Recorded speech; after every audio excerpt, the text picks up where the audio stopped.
प्रिय दर्शकों, मैं एक बार फिर से आपका स्वागत करती हूँ इस शो में। मिसेस सिंह, जैसे कि हमने अभी माता पिता के बारे में, बच्चों के बारे में सीखा कि उनका व्यवहार, अब हमें मिसेस ई.जी. वाइट ने धन का, अर्थव्यवस्था का, कैसे अपने परिवार में हम जो है संकलन करें, कैसे उसका उपयोग करें, उसके विषय में सिखाया है। तो मैं जानना चाहूँगी कि आप बताएं कि कैसे जो है धन का, अपनी संपत्ति का या अर्थव्यवस्था का कैसे जो है हम सही ढंग से उपयोग करें। ये जो अर्थव्यवस्था है, ये ज़रूरी बात नहीं कि पैसा या धन ही हो, इसमें कई चीज़ें आ जाती हैं। अब जैसे हम देख लें, यीशु मसीह ने 5,000 को खाना खिलाया। उसने क्या कहा? टुकड़ों को बटोर लो। वेस्ट नहीं हुआ। 12 टोकरे जो खाना बचा था, उसने कहा कि इनको इकट्ठा करो। तो जब हम अपने परिवार में होते हैं, जब खाना बच जाता है, हमें उसको जो है फेंकना नहीं है। किसी गरीब को दे सकते हैं, किसी जानवर को भी खिला सकते हैं। तो हमारा जो है, उसके साथ साथ हमारी आर्थिक स्थिति जो है वो निर्भर करती है कि हम खर्च किस तरीके से कर रहे हैं। जी। जब हम खर्च कर रहे हैं तो हम सही ढंग से हमें खर्च करना है। हम देखते हैं कि अंधाधुंध जो है खाना बन गया, उसकी वेस्टेज हो गया। यीशु मसीह यही सिखा रहे थे कि हमें ये जो अर्थव्यवस्था है घर की, चाहे वो घर को साफ रखने के लिए, चाहे वो घर को सजाने के लिए, चाहे वो आर्थिक स्थिति जो कि हम काम कर रहे हैं, उस पैसे का हम इस्तेमाल कैसे कर रहे हैं, क्या हमने सही ढंग से उसका इस्तेमाल किया है। अगर हम देख रहे हैं कि यीशु मसीह हमें सिखा रहे हैं, जब 4,000 को खिलाया तो भी खाना बचा, 5,000 को खिलाया तो भी खाना बचा, तो ये देख रहा है कि इनको बटोरो। हमें जो है बचाने की ज़रूरत है, हमें वेस्ट करने की ज़रूरत नहीं है। हमारे अगर हमने बचाया नहीं तो हमारी अर्थव्यवस्था जो है भंग हो जाती है। यही चीज़ जो है यीशु मसीह जो है हमें बता रहे हैं कि हमें जो है ये चीज़ की रोज़ प्रैक्टिस करनी है। हर चीज़ जो है बगैर उससे कि अगर मैं आज मेरा अपनी अर्थव्यवस्था संभालना मांग रही हूँ घर की, तो एक दिन में तो होगा नहीं जी। उसको तो दिन भर हमें उसको रोज़ हमें प्रैक्टिस करनी है, क्योंकि कभी हम ज़्यादा खर्च कर लेते, कभी कम होता है। हमारी आर्थिक तंगी की हालत हम समझते नहीं है, उसको जब तक हम समझते हैं हमारे पास कुछ भी नहीं रहता। तो ये यीशु मसीह बता रहे हैं कि इस चीज़ की हमें प्रैक्टिस करनी बहुत ज़रूरी है। लगातार हमें लगातार हमें अभ्यास करते रहना है। हाँ। ये बात एक और भी है इसमें आती है, हम देखते हैं कि मसीह ने अपनी खुदी का इनकार किया। हाँ। इससे हम क्या समझते हैं? आप बड़ी अच्छी तरीके से बाइबल में लिखा हुआ है, एक अमीर आदमी यीशु मसीह के पास आता है और यीशु मसीह को कहता है, हे गुरु, वो भागा भागा आता कि हे गुरु, मैं क्या करूं कि मुझे अनंत जीवन मिल जाए। तो यीशु मसीह ने उससे कहा कि तू माता पिता का आदर कर, तू खून मत कर, व्यभिचार मत कर, झूठी गवाही मत दे, आज्ञाओं का पालन कर। तो उसने कहा ये तो मैं बचपन से करता रहा हूँ। यीशु मसीह ने उसे बड़े प्यार से देखा। उसने कहा तेरे में एक चीज की कमी है। तूने बोल दिया कि तू सब चीज का पालन कर, तो एक चीज की कमी है। तो तू अपना सब कुछ बेच के, खुदी का इनकार कर और सब कुछ बेच के और अपना क्रूस जा उठा के मेरे पीछे हो ले। हम देखते हैं कि इस आदमी के पास धन बेशुमार था। ये अनंत जीवन तो मांग रहा था, लेकिन इसने अपना मुंह जो नीचे किया और वहां से चला जाता। इसने फिर नहीं बोला। जिस एक्साइटमेंट के साथ वो आया था, वो बड़े दुखी मन से जाता, उदास होके जाता है कि यीशु मसीह ने उसकी वो दुखती नफ्स पे हाथ रखा कि तू अपनी खुदी का इनकार कर, तब मेरा क्रूस ले ले। क्योंकि खुदी का इंसान ये है कि हमें दुनियावी चीजों से अलग अपने आप को रखना है अगर हम ईश्वर के पास जाना मांग रहे हैं। लेकिन उसने तो धन दौलत, धन चुन लिया। धन कितना देर है आपके पास? आज आपके पास धन है, कल नहीं है। आज कल धन था, आज नहीं है। आप तंग हालत में आ गए। क्यों? क्योंकि हमने जो है मसीह को ग्रहण नहीं किया। हमने ये सोचा कि हमें अनंत जीवन चाहिए, जी लेकिन हमने अपना क्रूस नहीं उठाया, अपनी सेल्फिशनेस नहीं दूर करी, अपने दुनियावी चीज़ों को हमने दूर नहीं किया अपने से। जब हम इन चीज़ों से लगे रहते हैं, इनमें लगे जड़े हमारा हुए, मन धन में इसी में लगा हमारा रहता मन धन में ही लगेगा। है। जी अब देखते हैं कि वो दूसरा जो था, उसने पूरा बहुत अच्छी फसल हुई, उसने नए नए बांध खोल दिए और अपना सब कुछ उसने क्या करा, कहा आज मन बहुत अच्छा है मेरे पास, जी सब बहुत कुछ है, समय। जी अब आराम से रह और खा और पी और मस्त हो। जी क्या हुआ कि किसी वो ने आज ही तेरी जान तुझसे ले ली ले ली जाए। जाए। तो धन का क्या हुआ? जी उस आदमी ने भी क्या करा, धन के पीछे भागा। क्या इसने ईश्वर को कुछ देने की कोशिश करी, जी या इसने गरीबों में बांटने की कोशिश करी? उसने नहीं सोचा कि उसे अनंत जीवन के बारे में उसने सोचा ही नहीं, जी क्योंकि उसके पास धन की ज़्यादा कमी थी। जब हम धन की ओर भागते हैं तो मसीह को नहीं चुन सकते। जी और मसीह यही कहता है कि अगर आपने धन को चुन लिया तो आपने शैतान को चुन लिया, आपने बुराई को चुन लिया, क्योंकि सारी बुराइयां जो है वो धन में है। दुनिया की हर चीज़ आप ले लीजिए, आप कहते हैं मैं पैसे से सब कुछ खरीद सकता हूँ। क्या आप पैसे से खुशी खरीद सकते हो? क्या आप पैसे से एक दूसरे की सहायता कर सकते हो? कर सकते हो? नहीं करोगे। आपके अंदर शांति रहेगी अगर आपके अंदर दौलत है? कि आप शांतिपूर्वक सो सकते हो? नहीं। क्यों नहीं सो सकते शांतिपूर्वक? क्योंकि हमें धन की चिंता है। क्यों हमने 10-10 गार्ड रखे कि वो हमारी सेवा करे, मेरे को देखे कि हमें नींद आ जाए, लेकिन तब भी अमीरों को नींद नहीं आती, क्योंकि वो धन के पीछे भाग रहे हैं, ईश्वर के पीछे नहीं भाग रहे हैं। हमें ईश्वर के पीछे जाना है और धन को पीछे छोड़ के खुद ही का इनकार करना है। जब हम खुद ही का इनकार करेंगे तभी हम मसीह को ग्रहण कर सकते हैं और अनंत जीवन सारी चीजें हमें मिल जाएंगी। तो क्यों हम दुनिया के पीछे भागे? वही है कि हमें जो है धन के पीछे अपना ध्यान नहीं लगाना है, जन इकट्ठा करने में अपना ध्यान नहीं लगाना, बल्कि उसके साथ साथ वो भी करें पर परमेश्वर को भी कभी ना भूलें, उनको पहली जगह दें। हम एक छोटा ब्रेक लेते हैं। दर्शकों, आपसे भी विनती करते हैं कि आप कहीं जाइए नहीं, हमारे साथ बने रहिए। हम फिर उपस्थित होंगे इस एपिसोड में। धन्यवाद। दर्शकों, मैं आपका फिर से स्वागत करती हूँ। जैसा कि हम अर्थव्यवस्था के बारे में सीख रहे हैं, मिसेस सिंह, मैं चाहती हूँ आप इस विषय में भी बताएं कि परमेश्वर के कार्य में अर्थव्यवस्था का क्या स्थान रहा है? परमेश्वर के कार्य में क्या स्थान रहे? अर्थव्यवस्था का क्या ध्यान रहे? अच्छा, क्यों आवश्यकता होती है हमें अर्थव्यवस्था की परमेश्वर के हमारी कार्य के लिए? अर्थव्यवस्था में देखा, मानसिक स्थिति, जी, शारीरिक स्थिति भी आ जाता है, पैसे का भी आ जाता है, इसमें सब कुछ आ जाता है। तो अगर आप ये सोचते हो कि अर्थव्यवस्था जो है मेरे घर की सही है, तो हमें ये देखना है कि हम किस तरफ जा रहे हैं। हम अपने घर की जो अर्थव्यवस्था है उसको सही ला रहे हैं कि नहीं ला रहे हैं। हम देखते हैं कि अय्यूब बड़ा अच्छा जगह एग्जाम्पल है।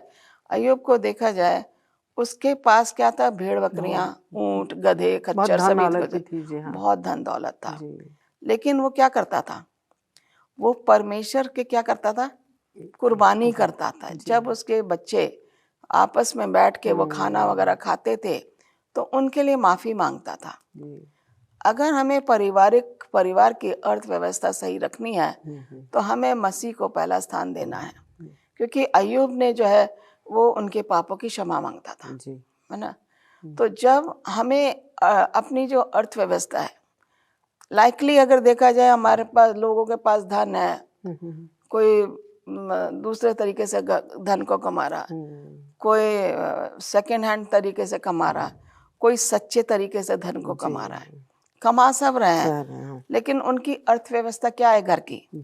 मानसिक तौर पे कुछ की बहुत ही अच्छी है और कुछ की बहुत ही बेकार है।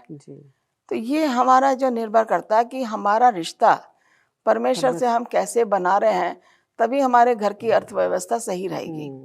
अगर हमारा रिश्ता परमेश्वर से हमने सही नहीं बनाया तो हम पाप की ओर बढ़ रहे हैं। परिवारों में सुख शांति नहीं है, सुख शांति नहीं है, बिल्कुल। ये कहता है कि आदमी कितना भी गरीब क्यों ना हो, लेकिन क्या करना चाहिए? परमेश्वर के काम के लिए हमें कुछ ना कुछ बचाना चाहिए।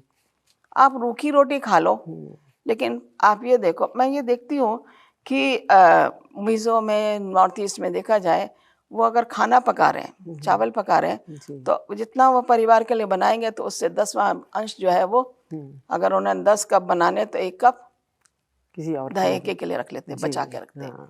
दाल अगर वो बना रहे हैं तो उसमें कुछ हिस्सा दाल का रख देते हैं, पूरे हफ्ते वो जमा करते रहते हैं। परमेश्वर यही कहता है कि जब तुम्हारी तंगी की हालत होए, उसके लिए हमें बचा के रखना चाहिए, ताकि तुम्हारी अर्थव्यवस्था जो है वो सही हो जाए।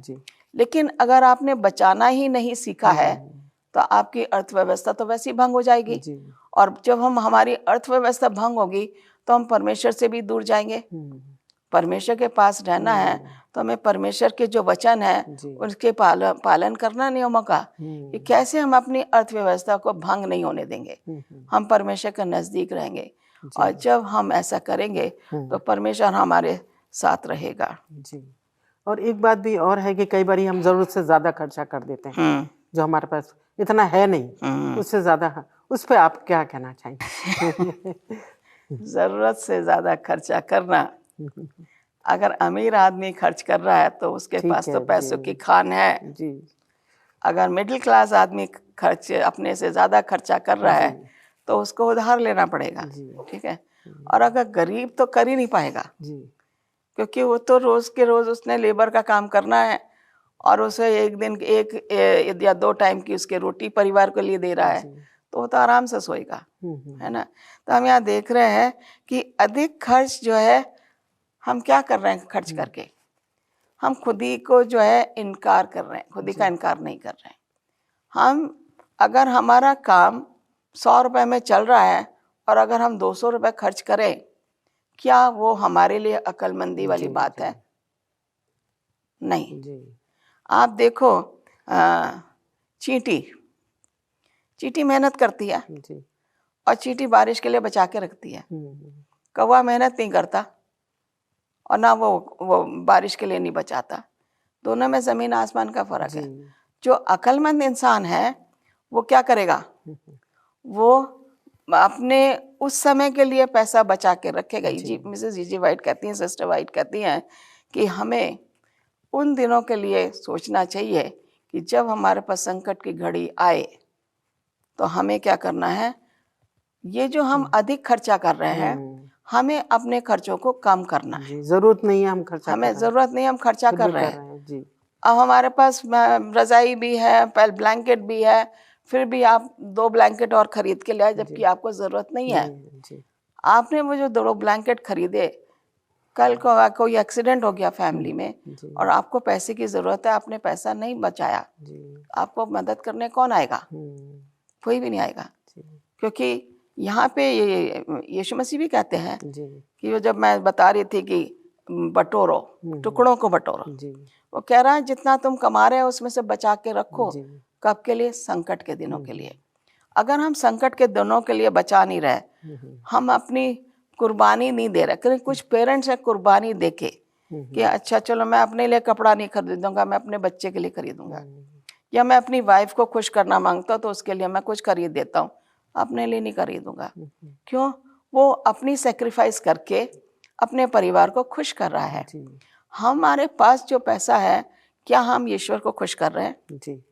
हमने जो है पैसा हमने कमाया, हमने अधिक से जरूरत से ज्यादा खर्च कर लिया। हमने परमेश्वर के लिए कितना खर्च किया? हम कहते हैं परमेश्वर के चुने हुए लोग हैं, परमेश्वर हमसे प्यार करता है, तो हमने परमेश्वर के लिए कितना खर्च किया? उसके कार्य के लिए हमने क्या? उसके कार्य के लिए हमने कुछ दिया जी। हम कहते हैं हम तो सच्चे मसीही है जी, लेकिन परमेश्वर कह रहा तुम मुझे आजमा के तो देखो कि तुम मेरे लिए कर क्या रहे हो। क्या तुम मेरे लिए कुछ सैक्रिफाइस कर रहे हो? मुझे कुछ नहीं चाहिए जी, सब कुछ तो परमेश्वर का। अगर हम परमेश्वर को कुछ दे भी रहे हैं तो हम उसी का लौटा रहे हैं जी। तो जब हम उसको लौटा रहे हैं तो हमें ये देखना है कि मुझे क्या करना है जी। मुझे बचत करनी चाहिए। जरूरत से अधिक खर्च करने का मतलब है कि मैं शैतान की बातों को ऊपर अपने मन में रख रही हूँ और मसीह की बातों का जो मुझे पालन करना चाहिए उसका मैं बिल्कुल नहीं कर रही हूँ। तो मसीह के जो हमारे नियम हैं, जो हमें बाइबल दिखाती है, ये एक शीशा है जो हमें बता रही है कि हमें क्या करना चाहिए। अगर हम संकट के दिनों के लिए अपनी तैयारी कर रहे हैं तो वो यही है कि हमें बचा के रखना है, ज़रूरत से अधिक खर्चा नहीं करना। जी, बहुत सही आपने कहा कि हमें अपना ध्यान रखना है कि बचाना है संकट के समय के लिए, अधिक खर्चा नहीं करना। यहाँ हम एक छोटा सा ब्रेक लेते हैं और फिर हम लोग मिलते हैं। दर्शकों, आपसे भी मैं गुजारिश करूँगी कि आप बने रहें। हम एक ब्रेक ले लेते हैं और फिर उपस्थित होते हैं, इस बातों को दोबारा से विचार विमर्श करते हैं। दर्शकों, एक बार फिर से स्वागत है आपका इस शो में। मिसेस वाइट अब जैसे ने हमें सिखाया है धन संपत्ति के ऊपर, उनका क्या उदाहरण है, वो अपनी किताब में अपने बारे में उनका क्या उदाहरण है कि अर्थव्यवस्था, मिसेस E.G. वाइट की लाइफ को देखते हुए कि वो क्या, उनका कैसा जीवन था जो अर्थव्यवस्था के विषय में सिखाती है।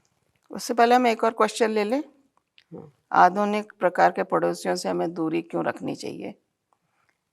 ये भी बहुत ज़रूरी है हमारे लिए। फिर मैं सिस्टर E.G. वाइट के पास आऊँगी। यहाँ पे देखा है कि आधुनिक प्रकार के पड़ोसी हमें क्यों दूरी रखनी चाहिए। हमें आधुनिक प्रकार के जो आजकल मॉडर्न पड़ोसी हैं, मॉडर्न नेबर्स हैं, वो किस ओर भाग रहे हैं? वो जा रहे हैं दुनिया की चमक धमक के पीछे। और मसीही लोग होने के नाते हमें सिंपल और मॉडर्न तरीके से रहना है। हमारे पड़ोसी कितने भी सजावट के सामान ले आए, कितने भी आधुनिक हो जाएं, जो इंसान आधुनिक तरीके से रह रहा है, सब कुछ उसका मॉडर्न तरीके से है, उसमें मसीह नहीं रह सकता। अगर मसीह रहेगा तो मसीह सिंपल थिंकिंग, हाई लिविंग। हम रह रहे हैं, हमारी थिंकिंग हाई होनी चाहिए, हमारी लिविंग सिंपल होनी चाहिए, हमारा खान पीन सिंपल होना चाहिए। जैसे डैनियल का क्या था, उसने कहा था मुझे राजा के मेज का खाना नहीं खाना, मुझे राजा के मेज का जो है वो शराब नहीं पीनी, क्योंकि बचपन से उसे वो सिखाया गया था। अगर हमें बचपन की वो ट्रेनिंग अगर हम याद करें तो हम आधुनिक पड़ोसियों के पीछे जो जा रहे हैं, जो आधुनिक चीज़ें लाके अपने घर में सजा रहे हैं, हम उनकी नकल नहीं करेंगे। क्योंकि अगर हमने देखा, मेरे पड़ोसी आज बड़ा साइज का टीवी ले आया LED, हम किसकी, मेरे पास भी होना चाहिए, मुझे इंस्टॉलमेंट लेके करना चाहिए, मैं नकल कर रही हूँ। अच्छे अच्छे कपड़े पहन रहे हैं, बहुत मॉडर्न, उसके पास इतना अच्छा सूट है, उसका इतनी अच्छी ड्रेस है, मैं भी लूंगी। डैडी मुझे ऐसा लेके दो, मम्मी मुझे लेकर, मम्मी को चाहे उधार लेना पड़े या कुछ करे, क्योंकि उनका जो है पड़ोसी के साथ बच्चे जो है उनके दोस्त हो गए, वो ये सोचते हैं कि ये दोस्त मेरे हैं, ये सब कुछ है, और मेरे मम्मी डैडी को सब प्रोवाइड करना है। लेकिन ये जो मॉडर्न जो तरीके के जो हमारे नेबरहुड है, ये हमें पाप की ओर ले जा रहे हैं, हमें शैतान की ओर ले जा रहे हैं, मसीह से दूर कर रहे हैं। और बहुत ज़रूरी है कि हम आधुनिक टाइप के जो मॉडर्न नेबरहुड है जो है, जिनसे हमारे बच्चे प्रभावित हो रहे हैं, हमें उन बच्चों को सीख देनी चाहिए बचपन से ही। उन्हें बताना चाहिए हमारी आर्थिक व्यवस्था ऐसी नहीं है कि हम पड़ोसियों जैसी चीज़ें यहाँ पे ला के दें, उनकी नकल ना करें, उनकी नकल ना करें। हमारे पास पैसा नहीं है, हम उधार नहीं लेंगे, जितना हमारे घर में है हमें उसमें तसल्ली करनी है, हमें बच्चों को सिखाना है।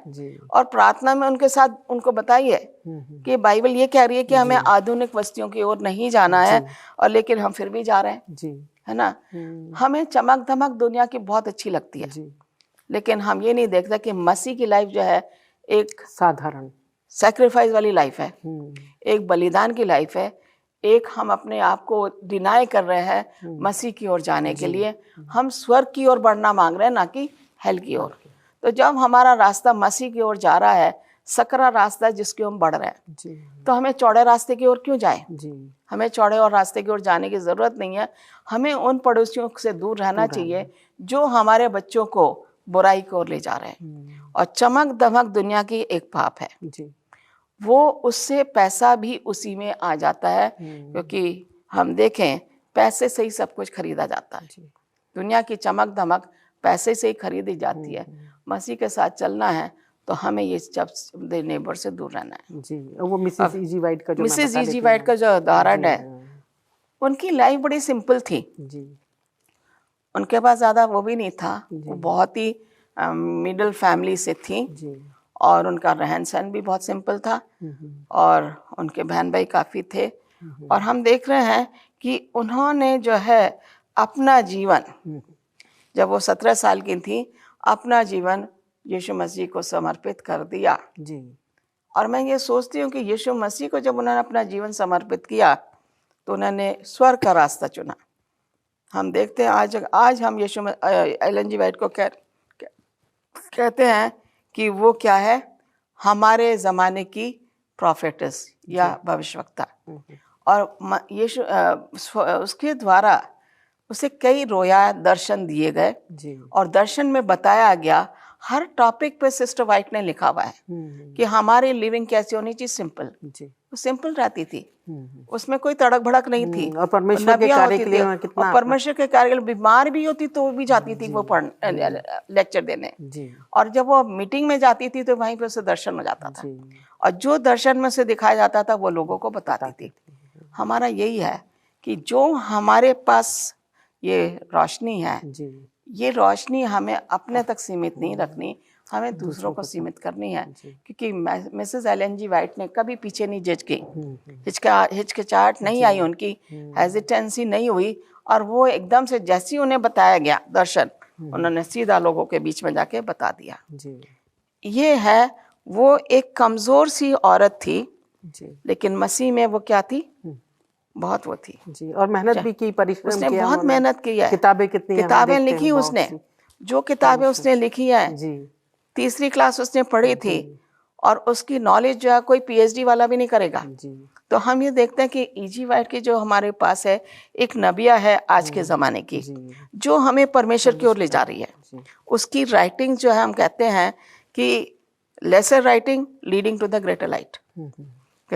ये रोशनी जो है हमें बड़ी रोशनी की ओर ले जा रही है, जो कि बाइबल है। बाइबल में जब हम कुछ नहीं समझते हैं तो हम E.G. वाइट की राइटिंग में जाते हैं और वो बड़े सिंपल तरीके से उन्होंने हमें समझाया है और उस तरीके से उसकी लाइफ से हम बहुत कुछ सीखते हैं कि वो कमज़ोर थी लेकिन बहुत हिम्मत वाली थी, परमेश्वर की भक्त थी।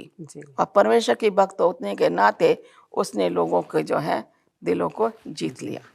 धन्यवाद देती हूँ मिसेस रेबेका सिंह आपका कि आपने कितने अच्छे तरह से हमें सिखाया साधारण जीवन भी जीना, अपनी अर्थव्यवस्था, घर के अर्थव्यवस्था कैसे दुरुस्त रखना है, सादा जीवन परमेश्वर के कार्य में हाथ बटा के। मैं धन्यवादी हूँ। दर्शकों, आपका भी मैं बहुत धन्यवाद देती हूँ कि आप इस एपिसोड में हमारे साथ बने रहे और मुझे आशा है कि आप अपने जो कुछ भी आप सीखते हैं उसे शेयर करेंगे। परमेश्वर आपको बहुत आशीष दे, आपके परिवार को आशीष दे और इस चैनल को सब्सक्राइब करें और प्रार्थना के लिए भी विनती कर सकते हैं।